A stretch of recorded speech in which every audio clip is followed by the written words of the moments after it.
नारी किसी भी जाति की हो, चाहे वो ब्राह्मण जाति की हो, चाहे वो क्षत्रिय जाति की हो, चाहे वो वैश्य जाति की हो, चाहे वो शूद्र जाति की हो, गोस्वामी तुलसीदास जी ने उसमें कोई फर्क नहीं करा। सारी नारियों से उनका बैर था, तो सबके लिए लिख दिया। अब वो नारी जो बड़े चाव से सुंदरकांड का पाठ पढ़ती है, गा गा बजा बजा के, उसको ये समझ में नहीं आ रहा इतना पढ़े लिखने के बाद भी कि ये चौपाई तो मेरे ही खिलाफ ना। मात्र 21 साल की उम्र में उसने इतनी बड़ी अच्छी किताब लिखी, और फांसी के फंदे को चूमते वक्त भी जेलर ने उससे बार बार कहा कि ईश्वर में आस्था रख, प्रार्थना कर ले, तेरा कुछ दर्द कम हो जाएगा, तुझे सुख की अनुभूति होगी। लेकिन नहीं, उसने बोला कि मैं स्वार्थी नहीं हो सकता, मैं अपने लालच में आकर अपने जीवन को बचाने के लिए मैं उस ईश्वर को नहीं मान सकता जिस ईश्वर के रहते हुए इस देश में अकाल पड़ते हैं, लोग भूख से मरते हैं, नाना प्रकार की बीमारियों से ग्रस्त रहते हैं। ये तार्किकता है, ये वैज्ञानिकता है, ये महान मान रही है। जब मोदी जी को चीन आंख दिखाता है, पाकिस्तान आंख दिखाता है, जब मोदी जी किस विचार पर चलते हैं? क्या वो भगवान बुद्ध के विचार पर नहीं चलते हैं?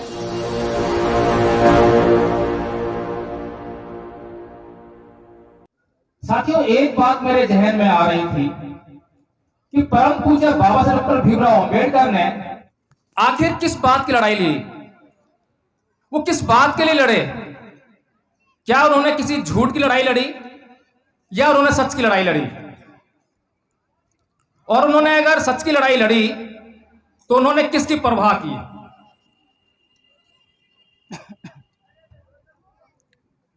साथियों, परम पूज्य बाबा साहब डॉक्टर भीमराव अंबेडकर ने अपनी जिंदगी में समाज सुधार का मतलब होता है कि जो समाज है उसकी कुछ मान्यताएं हैं, कुछ परंपराएं हैं, वह अपनी कुछ सोच बना के रखता है, उस पर चलने का प्रयास कर रहा है, उसमें कहीं गड़बड़ी है, कुछ त्रुटियां हैं, कुछ कमियां हैं जिनको सुधारे जाने की आवश्यकता है।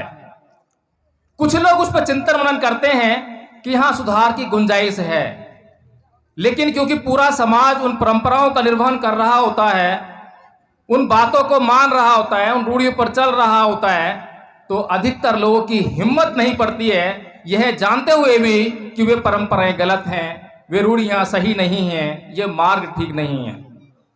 लेकिन जो समाज सुधारक होते हैं वो इस बात की परवाह नहीं करते कि वो समाज उनको क्या कहेगा, उनके साथ कैसा व्यवहार करेगा, उनको मारेगा पीटेगा या क्या करेगा। तो इसी प्रकार से जो परम पूज्य बाबा साहब डॉक्टर भीमराव अंबेडकर की अगर हम बात करें, आज उनका हम जन्मदिन मना रहे हैं, और जन्मदिन मनाते समय अगर हम उनकी बात पूरी सच्चाई और ईमानदारी से ना करें तो उनके जन्मदिन को मनाना व्यर्थ जाएगा। उनके त्याग, बलिदान और कुर्बानी की बातें आपने बहुत सुनी होंगी, और इस देश में किसी को उनकी कुर्बानी की, उनके त्याग की, उनके बलिदान की, उनके ऊपर होने वाले अत्याचारों की बात करने से कोई गुरेज नहीं है।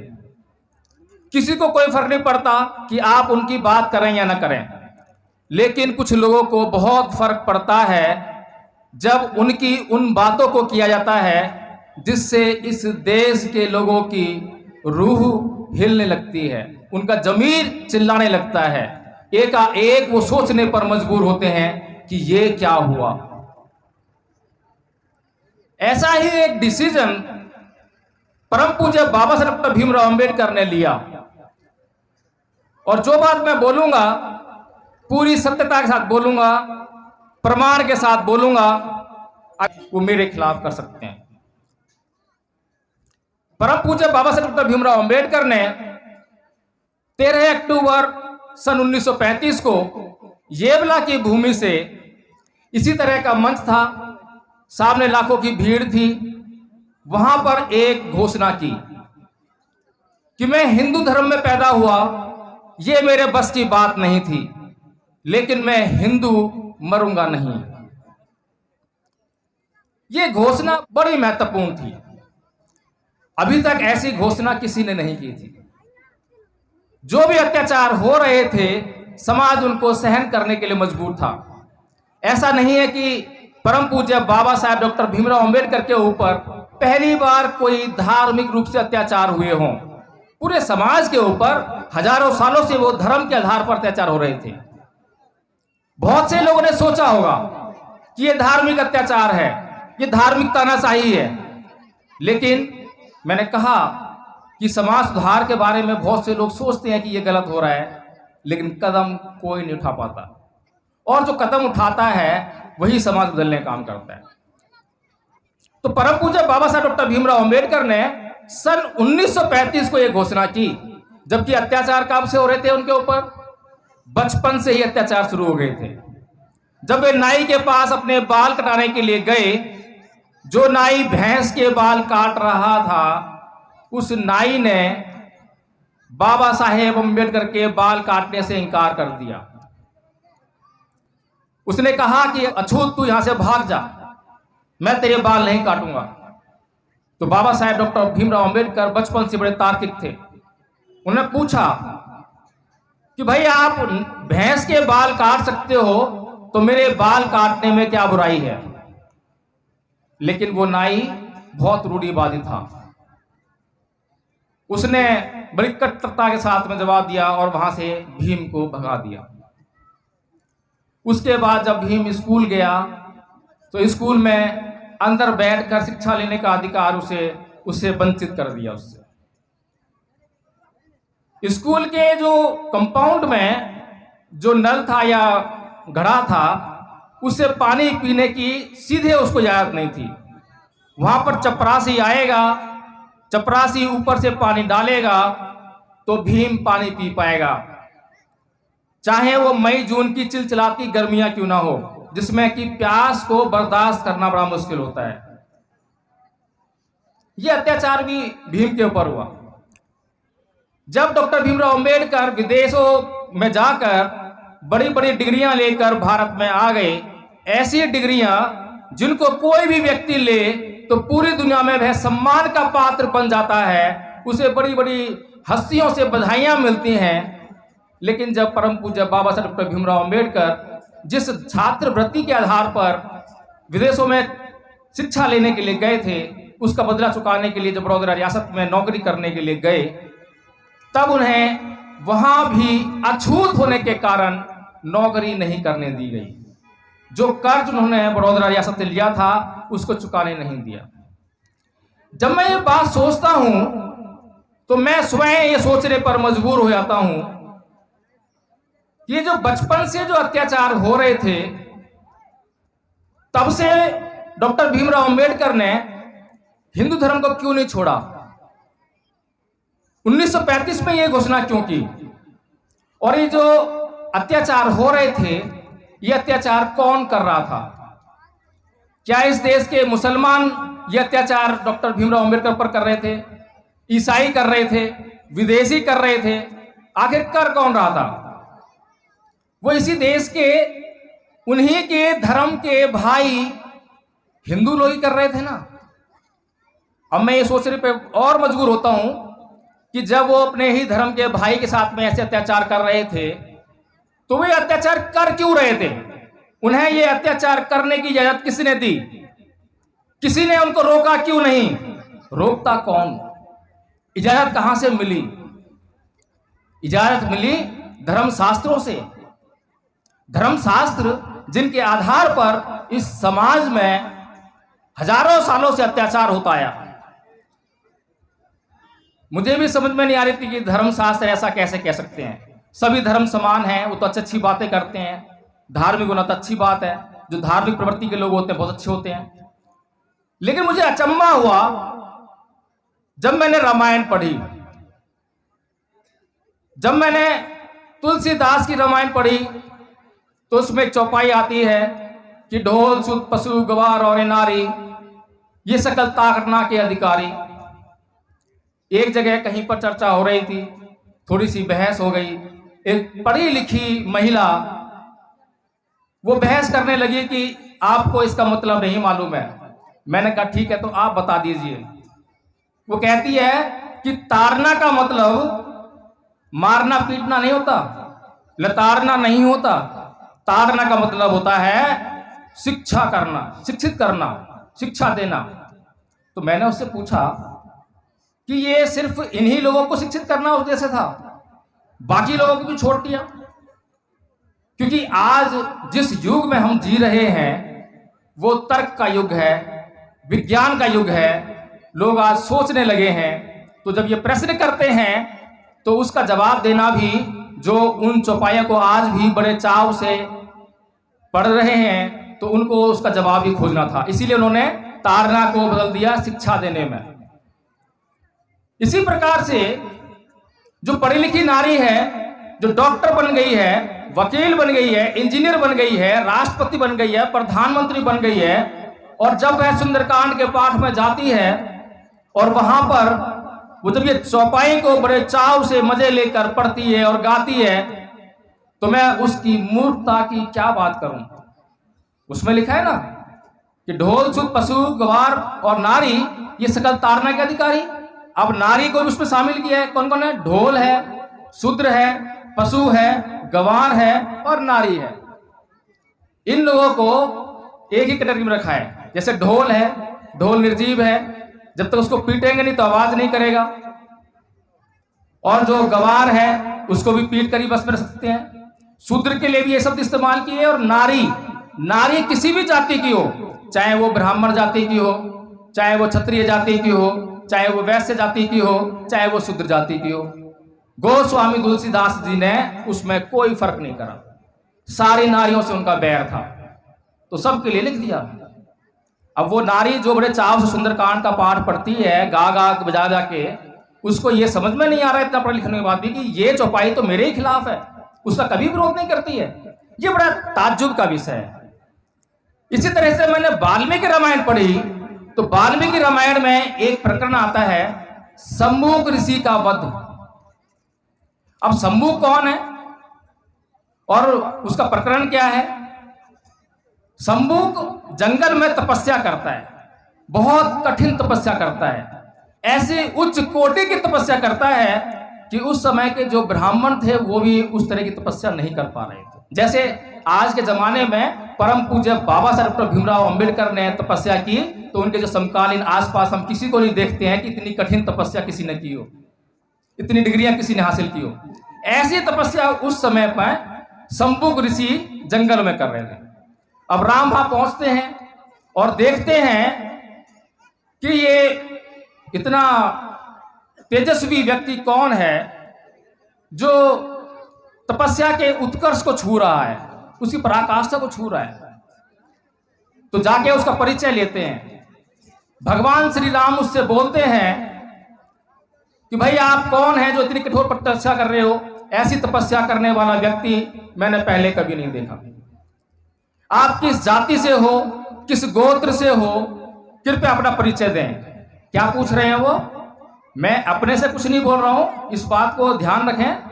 मैं जो बोल रहा हूं वो वाल्मीकि रामायण से बोल रहा हूं, और वाल्मीकि रामायण हर किसी के लिए उपलब्ध है, अभी वो बैन नहीं हुई है। तो वो भगवान श्री राम क्या पूछ रहे हैं शंबुक ऋषि से कि भाई आपकी जाति कौन सी है? जाति पूछ रहे हैं। क्यों पूछ रहे हैं?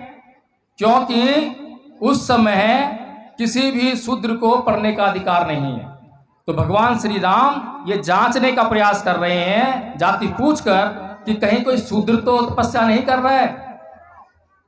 तो शंबुक ऋषि सत्य बोलने वाले थे, तो उन्होंने अपना परिचय देते हुए बोला कि राम, मैं शूद्र शंबुक हूं और मैं शूद्र समाज से ताल्लुक रखता हूं। और जैसे ही राम को पता लगा तो म्यान से तलवार निकाली और उस शंबुक की गर्दन को उसके धड़ से अलग कर दिया। ये जो अत्याचार हुआ ये क्यों हुआ? भगवान कहे जाने वाले श्री राम ने उस शंबुक को क्यों मारा? क्या कसूर था? तपस्या करना कसूर था? लोगों को शिक्षित करना कसूर था?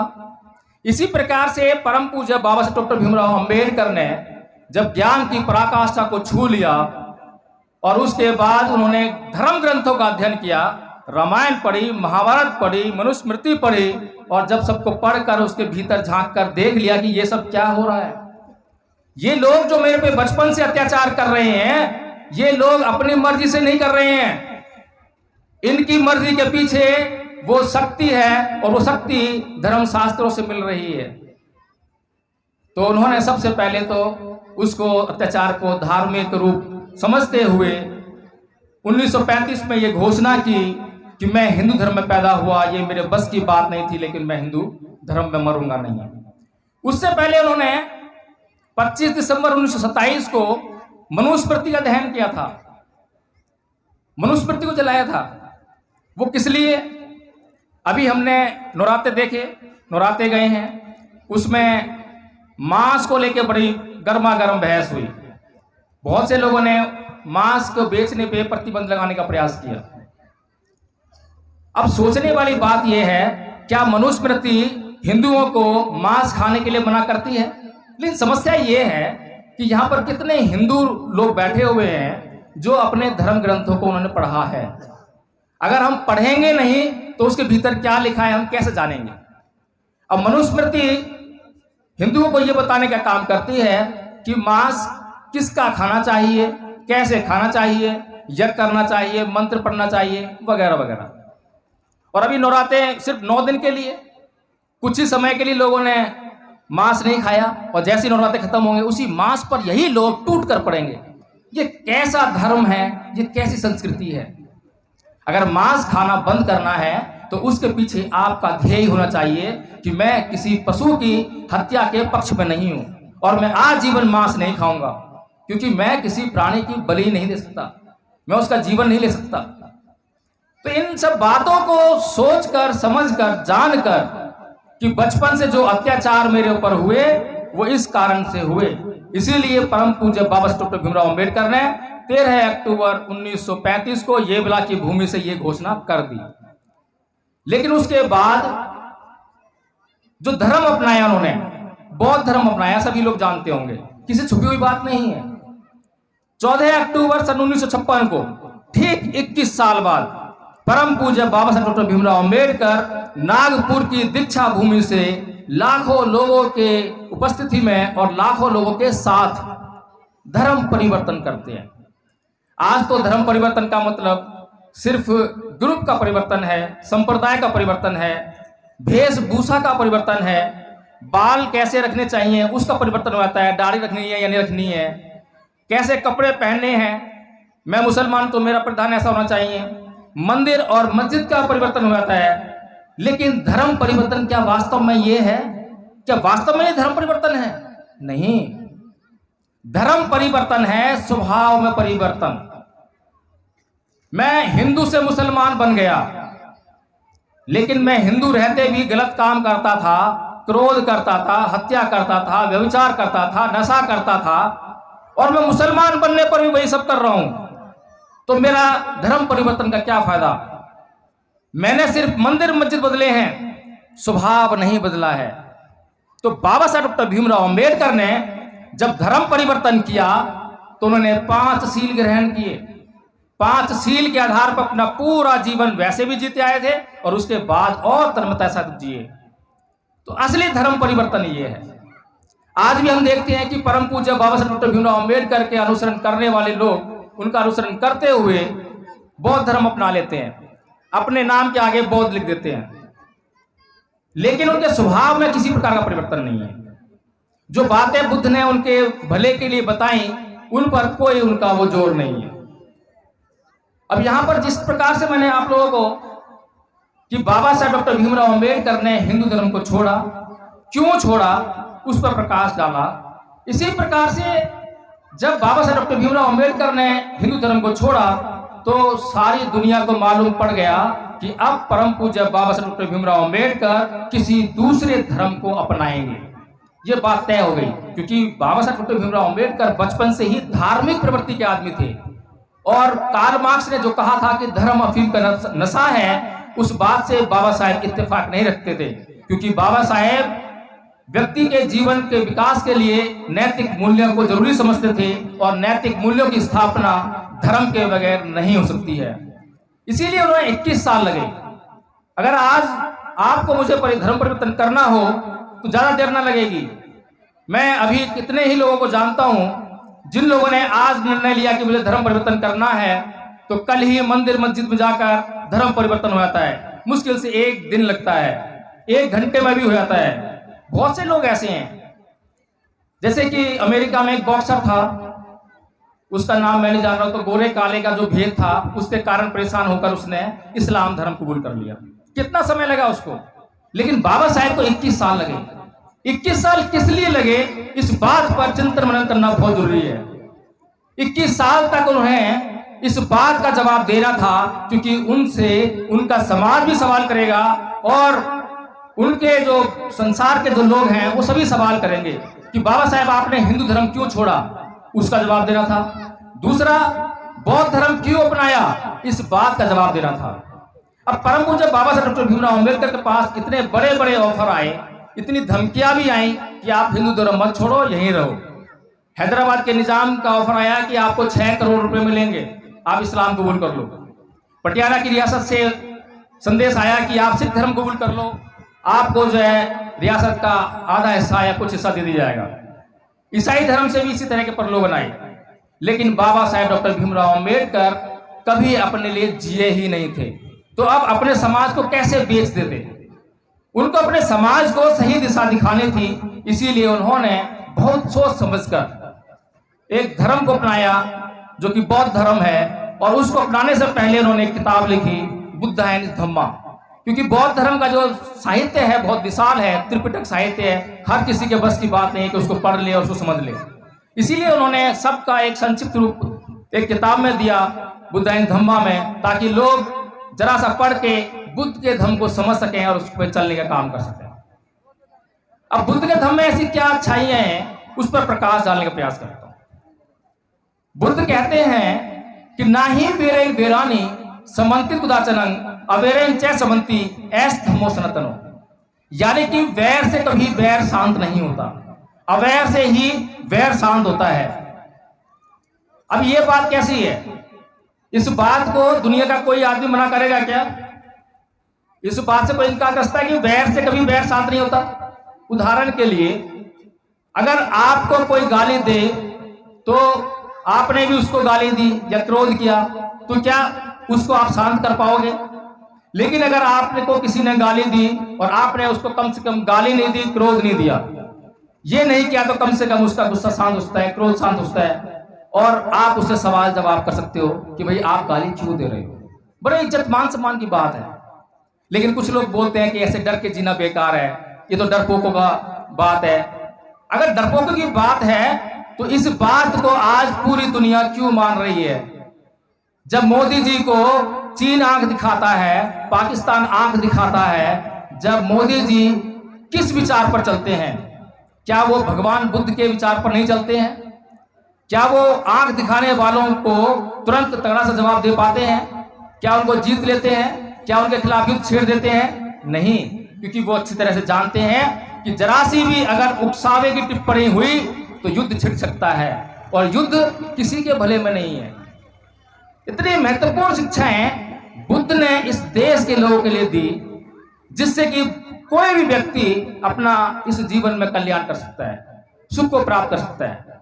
इसी प्रकार बुद्ध ने कहा कि फंदनं चपलं चित्तं दुरखं दुनिवार्यं उजुम करोति मेधावी उसुकारो में तेज रंग, कि जो चित्त है जिसे आप मन समझते हो, ये चपल है, चंचल है, दुरक्ष है, इसकी रक्षा बड़ी मुश्किल से होती है। और जो मेधावी पुरुष हैं, जो पुरुषार्थ करने वाले लोग हैं, वो इसको उसी तरह से अपने काबू में रखते हैं जिस प्रकार से कि बाण बनाने वाला बाण को सीधा करता है। कितनी महत्वपूर्ण बातें इस देश के लोगों के लिए भगवान बुद्ध ने कही। बाबा साहेब डॉक्टर भीमराव अम्बेडकर इस दुनिया के सबसे पढ़े लिखे लोगों में से एक थे। कोई भी निर्णय यूं ही नहीं लिया। भगवान बुद्ध कहते हैं कि अकोछी मंगवती मंगजीनी मंग आहासी में ये चेतंग प्रहंती वीरंग तेसन न सम्मति, कि उसने मुझे मारा, उसने मुझे लूटा, उसने मुझे पीटा, उसने मुझे जीत लिया। जो ऐसी बातों को अपने मन में बनाए रखते हैं, उनका वैर कभी शांत नहीं होता। ये बातें वो हैं जो आदमी अपने दिमाग में बिठा ले तो जीवन में उसका किसी से कोई कलह नहीं हो सकता। बुद्ध का इस दुनिया में कोई दुश्मन नहीं था। बुद्ध ने अपने से अपने से दुश्मन समाप्त किए। ऐसा नहीं है कि दुश्मन नहीं रहे, लेकिन दुनिया रही जो उनको दुश्मन समझती होगी। उस समय 62 पंथ थे, 6 प्रमुख पंथ थे, जिनको कि बुद्ध ने अपनी थ्योरी के, अपने ज्ञान के माध्यम से ध्वस्त करने का काम किया। वो तो दुश्मन रखते होंगे, लेकिन बुद्ध ने किसी के प्रति बैर नहीं पाला और अपने से हर दुश्मन को नष्ट कर दिया।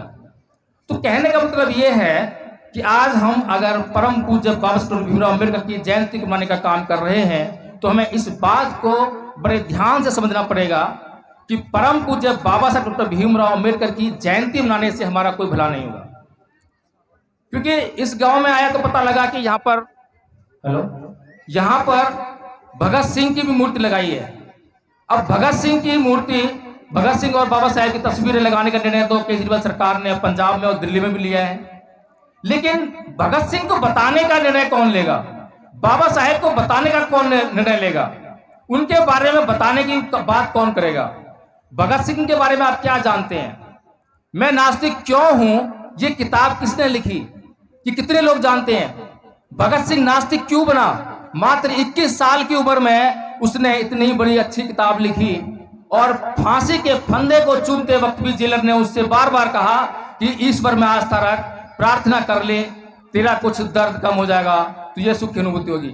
लेकिन नहीं, उसने बोला कि मैं स्वार्थी नहीं हो सकता, मैं अपने लालच में आकर अपने जीवन को बचाने के लिए मैं उस ईश्वर को नहीं मान सकता जिस ईश्वर के रहते हुए इस देश में अकाल पड़ते हैं, लोग भूख से मरते हैं, नाना प्रकार की बीमारियों से ग्रस्त रहते हैं।